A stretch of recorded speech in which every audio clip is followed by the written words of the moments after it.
Bonjour à tous. Aujourd'hui, on va s'attaquer à un chapitre vraiment fascinant du dernier jour d'un condamné de Victor Hugo. C'est un chapitre minuscule, quelques lignes à peine, mais dans ces quelques lignes, Hugo ne se contente pas de décrire un bâtiment. Oh non, il met en accusation tout un système. On va voir ensemble comment, avec la seule force des mots, il arrive à transformer de la simple pierre en un véritable monstre. Tout commence ici, avec cette phrase. Écoutez bien, 6 mots.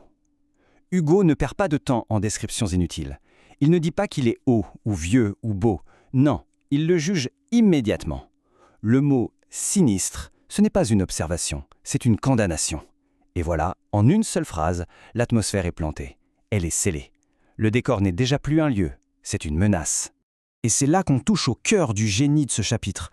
Pour Hugo, l'hôtel de ville n'est pas un simple décor où va se jouer le drame.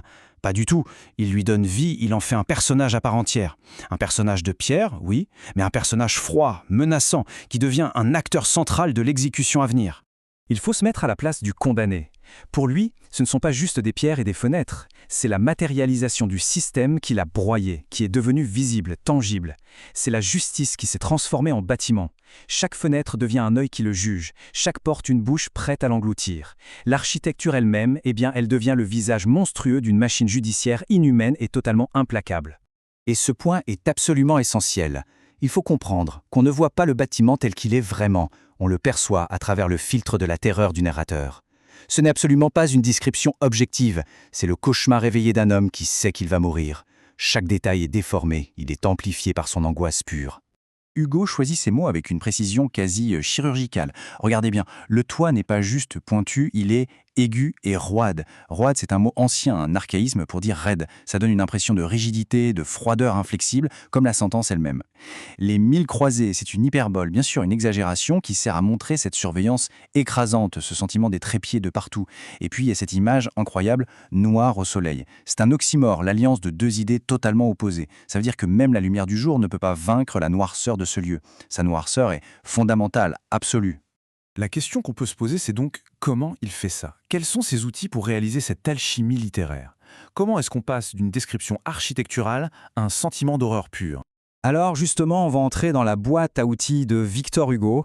On va aller voir de plus près et analyser ses choix de mots, ses figures de style, pour vraiment comprendre comment, pas à pas, il construit cette sensation d'effroi chez le lecteur. Regardons d'un peu plus près les mots qu'il choisit. On l'a vu, il commence par sinistre et hop, il plante un décor de malheur. Il utilise ruide, cet archaïsme, pour évoquer une froideur ancienne, immuable. Et puis il ajoute lugubre, un mot qui est directement connecté au funèbre, à la mort. On le voit bien, hein, chaque terme est une brique de plus qu'il ajoute dans le mur de l'angoisse. Absolument rien n'est laissé au hasard. Mais l'outil principal de Hugo dans ce chapitre, sa véritable arme secrète, c'est la personnification. C'est cette fameuse technique qui consiste à donner des traits humains, des actions, des intentions, des émotions à un objet inanimé. Et ici, son utilisation est tout simplement magistrale. Écoutez bien ça, le bâtiment vomit des gendarmes. Le mot est brutal, il est organique, presque dégoûtant. C'est l'image d'un rejet violent. Et puis, il regarde le condamné. Les fenêtres ne sont plus de simples ouvertures dans un mur, ce sont des milliers d'yeux accusateurs, froids, qui le fixent. D'un seul coup, le bâtiment n'est plus inerte, il est vivant, et il est profondément hostile. Et voilà, la transformation est complète. L'hôtel de ville n'est plus une toile de fond passive, il est devenu un agresseur à part entière. Le complice silencieux, le complice de pierre de la guillotine. Mais on doit se demander pourquoi est-ce qu'Hugo fait tout ça? Ce n'est pas juste pour le plaisir de faire une belle description, non. Derrière cette façade terrifiante se cache la véritable raison d'être de ce livre, son combat acharné, viscéral contre la peine de mort. C'est ici que la simple description devient une allégorie. Chaque détail du bâtiment est en fait une métaphore du système judiciaire que Hugo dénonce. Sa vieillesse, sa façade décrépite, c'est l'image d'une justice barbare, archaïque, d'un autre temps. Ses fenêtres qui observent sans relâche, c'est le regard froid et sans pitié d'une société qui juge. Et l'horloge, bien sûr, c'est la mécanique froide et implacable qui mène, seconde après seconde, le condamné vers sa fin. Il faut absolument se remettre dans le contexte de l'époque. Nous sommes en 1829. L'abolition de la peine de mort est un combat radical, presque impensable pour une grande partie de la société. Victor Hugo est un pionnier. Ce roman, ce n'est pas juste une histoire pour faire peur, c'est un acte politique. C'est l'un des manifestes les plus puissants jamais écrits contre la peine capitale. Alors, pour conclure, que nous apprend ce tout petit chapitre? Eh bien, il nous montre toute la puissance de l'art quand il se met au service d'une cause juste. Hugo ne se contente pas de nous dire que la situation est horrible, il nous la fait ressentir dans nos tripes physiquement. C'est ça la grande leçon de ce passage. Pour Victor Hugo, la littérature, c'est une arme de combat. Et une simple description, quand elle est menée avec un tel génie, devient bien plus efficace que n'importe quel long discours politique.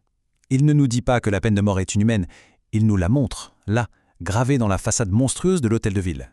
Et le chapitre se ferme sur cette image qui est absolument glaçante. Le cadran, la machine. Il reste lumineux, indifférent, sur la façade sombre. C'est le symbole parfait d'une justice aveugle, mécanique, qui accomplit son œuvre de mort sans le moindre état d'âme, avant de replonger le monde dans les ténèbres.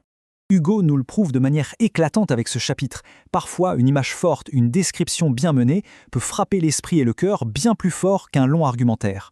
Ce qui nous laisse avec une question qui reste toujours aussi pertinente aujourd'hui. Est-ce que l'art peut encore être une force de changement aussi puissante ? C'est sur cette réflexion que nous laisse ce texte, vieux de presque 2 siècles maintenant,